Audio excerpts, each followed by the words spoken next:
غریبوں سے، اور ہو وہی رہا ہے۔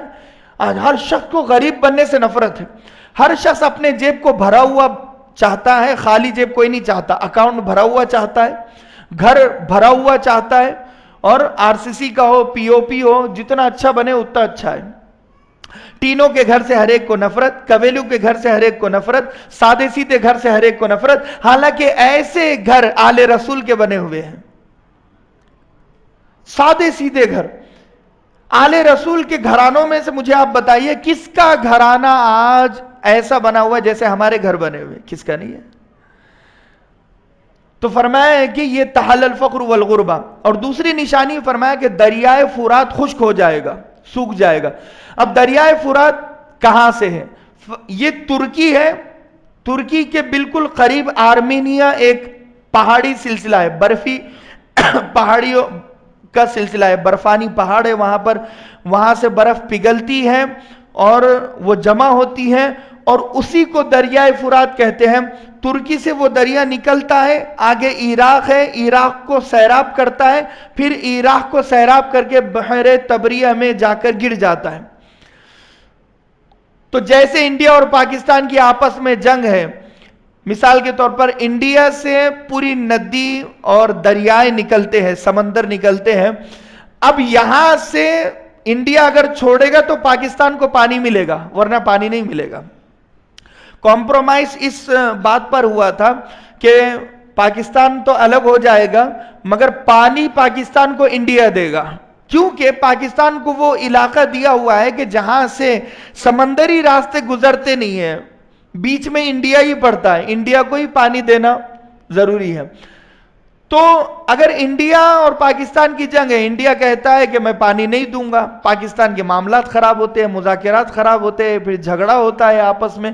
بالکل ایسے ہی ترکی منع کرتا ہے کہ میں عراق کو پانی نہیں دوں گا، یہ میرا دریا ہے، دریائے فرات، یہ میرے برفانی پہاڑوں سے نکلتا ہے۔ تو ابھی ترکی نے ایک بڑا ڈیم بنایا، کمال آتا ترک ڈیم، پرانے بادشاہ کے نام پر 1600 مربع کلومیٹر کا وہ ایک بڑا ڈیم بنا ہوا اور وہ تیار ہو چکا ہے۔ اب اگر ترکی اس دریا کو اس ڈیم میں ڈال دے گا تو 2 منٹ میں دریائے فرات خشک ہو جائے گا، سوکھ جائے گا، قیامت کی نشانی پوری ہو جائے گی، کیونکہ امام مہدی کے آنے کی دوسری نشانی ہے دریائے فرات سوکھ جائے گا، خشک ہو جائے گا۔ اس کو آٹومیٹک تو سوکھے گا نہیں، کچھ حالات سچویشن ایسی ہوگی کہ یہ خود بخود اسے سکھا دیا جائے گا، یا تو ڈیم میں پانی ڈال کر سکھا دیا جائے گا یا تو وہ برف پگھلنا بند ہو جائے گی، 2 چیزیں ہوگی۔ لیکن دریائے فرات خشک ہوگا اور خشک ہونے کے بالکل قریب ہے، ایسا نہیں ہے کہ پورا بھرپور بھرا ہوا ہے۔ تو یہ 2 بڑی نشانیاں، اور تیسری نشانی فرمایا ایک بڑی چین ہے، اس کو ہمیں سمجھنا ہوگا۔ حضرت امام مہدی 10 محرم کو حجر اسود اور مقام ابراہیم کے بیچ میں کھڑے ہو کر اعلان کرے گے کہ میں مہدی ہوں۔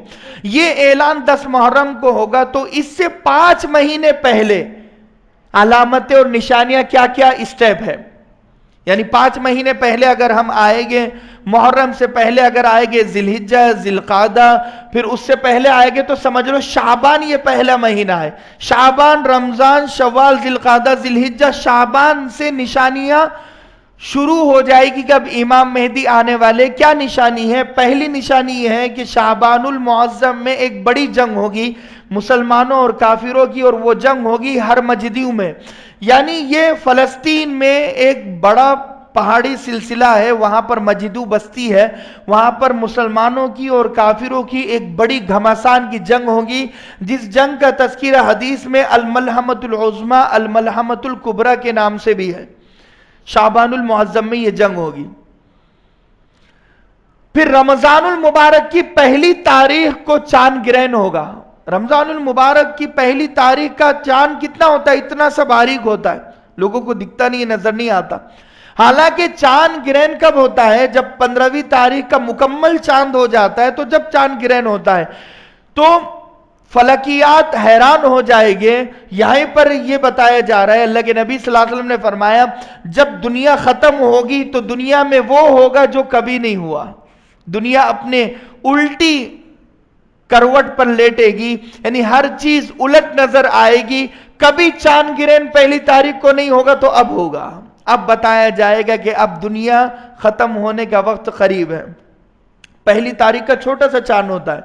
تو رمضان کی نشانی یہ ہوگی کہ رمضان کی پہلی تاریخ کو چاند گرہن ہوگا اور 15ویں تاریخ کو یعنی 15 رمضان کو سورج گرہن ہوگا.